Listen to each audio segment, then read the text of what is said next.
Khamenei ಹತ್ಯೆ, Netanyahu escape ಆಗಿರುವಂಥದ್ದು. ದಾಳಿ ಭಯದಲ್ಲಿ ಇಸ್ರೇಲ್ ಪ್ರಧಾನಿ ಗೌಪ್ಯ ಸ್ಥಳಕ್ಕೆ ಹೋಗಿದ್ದಾರೆ. ಇಸ್ರೇಲ್ ದೇಶವನ್ನೇ ತೊರೆದು ಫಾರಿನ್ಗೆ ನೇತಾನ್ಯಾಹು ಪರಾರಿಯಾಗಿದ್ದಾರೆ. ನೇತಾನ್ಯಾಹು ಅಧಿಕೃತವಾಗಿ ಫಾರಿನ್ಗೆ ಹೋಗಿರುವಂತಹ ವಿಚಾರ ಹೊರಬಿದ್ದಿರುವಂಥದ್ದು. ಬಿಕಾಸ್ ಈಗ ಆಲ್ರೆಡಿ ಇರಾನ್ ಎಚ್ಚರಿಕೆಯನ್ನ ಕೊಟ್ಟಿದೆ.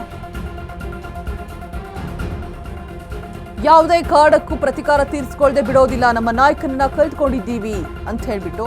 ಸೊ ಇದರ ಬೆನ್ನಲ್ಲೇ ಇದೀಗ ಇಸ್ರೇಲ್ ದೇಶವನ್ನೇ ತೊರೆದಿದ್ದಾರೆ. ಫಾರಿನ್ಗೆ ದಾಳಿಯ ಭಯದಲ್ಲಿ ಪ್ರಧಾನಿ ಗೌಪ್ಯ ಸ್ಥಳಕ್ಕೆ ಪರಾರಿಯಾಗಿದ್ದಾರೆ, ಅವತ್ಕೊಂಡಿದ್ದಾರೆ ಅನ್ನುವಂಥದ್ದು. ರಾತ್ರಿ 8:30 ಸುಮಾರಿಗೆ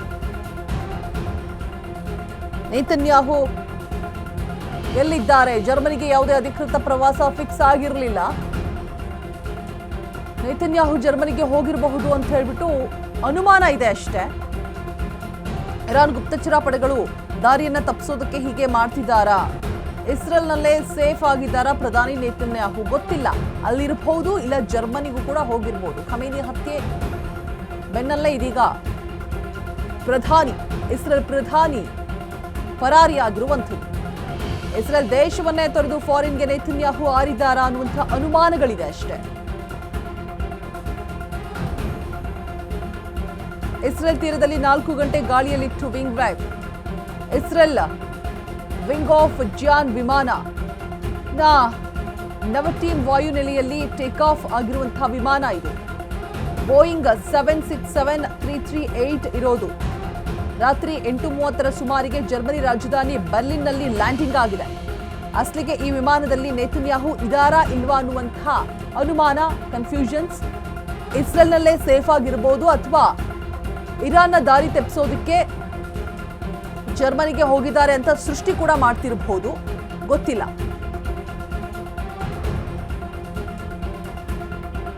ಇದೀಗ ದಾಳಿಯ ಬೆನ್ನಲ್ಲೇ ಪ್ರತಿಕಾರವನ್ನ ತೀರಿಸ್ಕೋತೀವಿ ಅಂತ ಎಚ್ಚರಿಕೆ ಸಂದೇಶವನ್ನ ಕೊಟ್ಟಿರುತ್ತೆ ಇರಾನ್. ಸೊ ಭಯದಿಂದ ಇಸ್ರೇಲ್ ಪ್ರಧಾನಿ ಗೌಪ್ಯ ಸ್ಥಳಕ್ಕೆ ಪರಾರಿಯಾಗಿದ್ದಾರೆ ಅನ್ನುವಂಥ ಮಾಹಿತಿ. ಇಸ್ರೇಲ್ ದೇಶವನ್ನೇ ತೊರೆದು ಫಾರಿನ್ಗೆ ಜಿಗಿದಿದ್ದಾರೆ ನೇತಾನ್ಯಾಹು. ಇಸ್ರೇಲ್ ತೀರದಲ್ಲಿ 4 ಗಂಟೆ ಗಾಳಿಯಲ್ಲಿರುತ್ತೆ ವಿಂಗ್ ಆಫ್ ಜಿಯಾ ವಿಮಾನ. ಇಸ್ರೇಲ್ ತೀರದಲ್ಲೇ ಇರುತ್ತೆ. ನವಟೀಮ್ ವಾಯುನೆಲೆಯಿಂದ ಟೇಕ್ ಆಫ್ ಆದಂತಹ ವಿಮಾನ 4 hours ಲ್ಯಾಂಡಿಂಗ್ ಕೂಡ ಆಗಿರೋದಿಲ್ಲ.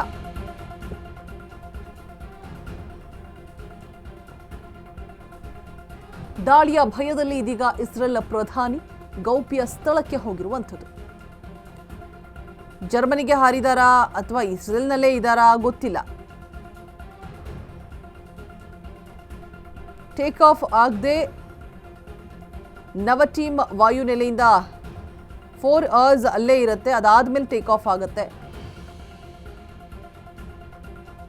ಸೊ ಆ ವಿಮಾನದಲ್ಲಿ ನೇತಾನ್ಯಾಹು ಇದಾರಾ ಅನ್ನುವಂಥ ಅನುಮಾನ, ಅಥವಾ ಜರ್ಮನಿಗೆ ಹೋಗಿದಾರಾ ಗೊತ್ತಿಲ್ಲ. ರಾತ್ರಿ 8:30 ಸುಮಾರಿಗೆ ಜರ್ಮನಿಲಿ ಲ್ಯಾಂಡಿಂಗ್ ಆಗಿದೆ ಅನ್ನುವಂತಹ ಮಾಹಿತಿ ಕೂಡ. ಯಾವುದೇ ಅಧಿಕೃತ ಪ್ರವಾಸ ಫಿಕ್ಸ್ ಆಗಿರೋದಿಲ್ಲ.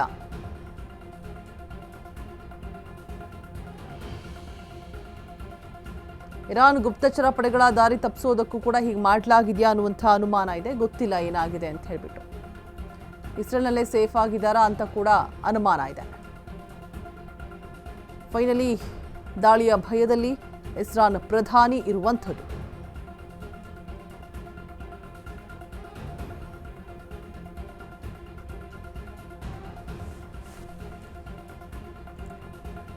ಇಸ್ರೇಲ್ ತೀರದಲ್ಲೇ 4 hours ಅಲ್ಲೇ ಇರುತ್ತೆ ನವಟೀಮ್ ವಾಯುನೆಲೆಯಿಂದ. ಅದಾದ ಮೇಲೆ ಟೇಕ್ ಆಫ್ ಆಗಿರುತ್ತೆ ವಿಮಾನ.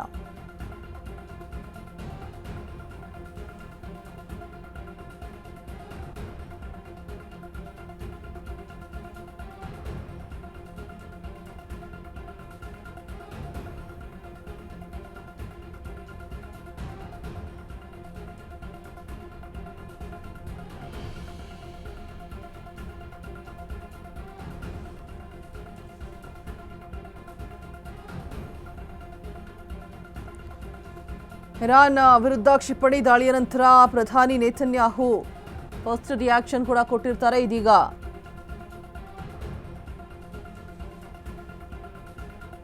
ದಾಳಿಯ ಭಯದಲ್ಲಿ ಜರ್ಮನಿಗೆ ಹಾರಿದ್ದಾರೆ ಅನ್ನುವಂತಹ ಮಾಹಿತಿ ಕೂಡ ಇರುವಂಥದ್ದು. ಇರಾನ್ನ ಪರಮಾಣು ಕಾರ್ಯಕ್ರಮ ಮತ್ತು ಮಿಲಿಟರಿ ಮೂಲಸೌಕರ್ಯ ಇಸ್ರೇಲ್ಗೆ ಅಸ್ತಿತ್ವದ ಬೆದರಿಕೆ ಆಗಿತ್ತು. ಅದನ್ನು ನಿರ್ಮೂಲನೆ ಮಾಡುವಂತಹ ಒಂದು ಉದ್ದೇಶದಿಂದ ಇಸ್ರೇಲ್ ಮತ್ತು ಯುನೈಟೆಡ್ ಸ್ಟೇಟ್ಸ್ ಕಾರ್ಯಾಚರಣೆಯನ್ನು ಕೂಡ ಪ್ರಾರಂಭ ಮಾಡಿತ್ತು. ಈ ರೀತಿಯಾಗಿ ಬೆಂಜಮಿನ್ ನೇತನ್ಯಾಹು ನಾಗರಿಕರಿಗೆ ವಿಡಿಯೋ ಸಂದೇಶ ಕೂಡ ತಿಳಿಸಿದ್ರು. ಈ ಹಿಂದೆ 47 ವರ್ಷಗಳಿಂದ ಆಯಾತುಲ್ಲಾ ಆಡಳಿತ ನಮ್ಮ ರಕ್ತವನ್ನು ಚೆಲ್ಲಿದೆ, ಅನೇಕ ಅಮೆರಿಕರನ್ನ ಕೊಂದಿದೆ, ಅಲ್ಲದೆ ತನ್ನದೇ ಆದ ಜನರನ್ನ ಕಗ್ಗೊಲೆ ಮಾಡಿದೆ. ಆ ಕೊಲೆಗಿಡುಕ ಭಯೋತ್ಪಾದಕ ಆಡಳಿತ ಪರಮಾಣು ಶಾಸ್ತ್ರಗಳೊಂದಿಗೆ ಬಲಿಷ್ಠವಾಗುವುದಕ್ಕೆ ಅವಕಾಶವನ್ನು ನೀಡಬಾರದು, ಅದು ಮಾನವೀಯತೆಗೂ ಬೆದರಿಕೆಯನ್ನುಂಟು ಮಾಡುತ್ತೆ ಅಂತ ಹೇಳಿಬಿಟ್ಟು ನೇತನ್ಯಾಹು ಫಸ್ಟ್ ರಿಯಾಕ್ಷನ್ ಅನ್ನು ಕೊಟ್ಟಿದ್ರು. ಹತ್ಯೆಯ ನಂತರ ಐತಿಹಾಸಿಕ ನಾಯಕತ್ವ ನಮ್ಮ ಮಹಾನ್ ಸ್ನೇಹಿತ ಅಧ್ಯಕ್ಷ ಡೊನಾಲ್ಡ್ ಟ್ರಂಪ್ ಅವರಿಗೆ ಥ್ಯಾಂಕ್ಸ್ ಅಂತ ಧನ್ಯವಾದ ತಿಳಿಸಿದ್ದಾರೆ. ಒಪ್ಪಂದದ ಮಾತುಕತೆಗಾಗಿ ಯುಎಸ್ ಇರಾನ್ನೊಂದಿಗೆ 2 ಸುತ್ತಿನ ಮಾತುಕತೆಗಳನ್ನು ಕೂಡ ನಡೆಸಿತು. ಆದರೆ ಇರಾನ್ ಪರಮಾಣು ಕಾರ್ಯಕ್ರಮದೊಂದಿಗೆ ನಿಲ್ಲಿಸೋದಲ್ಲಿ ವಿಫಲ ಆಗಿತ್ತು.